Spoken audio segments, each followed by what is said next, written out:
একটা বোতাম চাপ দিলেই প্যারাশুটটা খুলে যেত, জীবনটা হয়তো বেঁচে যেত। গত কয়েকদিন ধরেই এমন একটি কথা বিভিন্ন সামাজিক যোগাযোগ মাধ্যমে ভেসে বেড়াচ্ছে।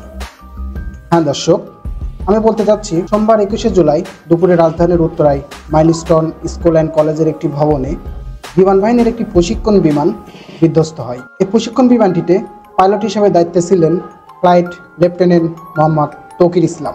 তবে তৌকির ইসলাম বিমান বিধ্বস্ত হবার পূর্বে সে প্রশিক্ষণ বিমান থেকে এক্সিট নিয়েছিল কিনা এ বিষয় নিয়েই বিভিন্ন সামাজিক যোগাযোগ মাধ্যমে অনেক কথাই ঘুরপাক খাচ্ছে। তো বন্ধুরা, আমি আজকে আপনাদেরকে ফ্লাইট লেফটেন্যান্ট তৌকির ইসলাম বিমান বিধ্বস্ত হবার পূর্বে সে প্রশিক্ষণ বিমান থেকে সে এক্সিট নিয়েছিল কিনা সেটাই জানাবো।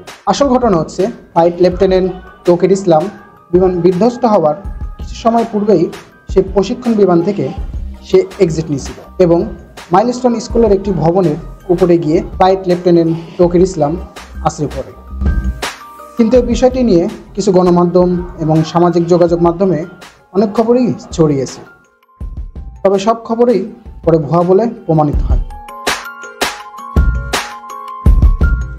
এবং এই বিমান বিধ্বস্তের ঘটনায় এখন পর্যন্ত পাইলট সহ 37 জনের মৃত্যু হয়েছে বলে জানা গেছে। তবে মৃত্যু সঠিক কিনা তা যাচাই বাছাই চলছে।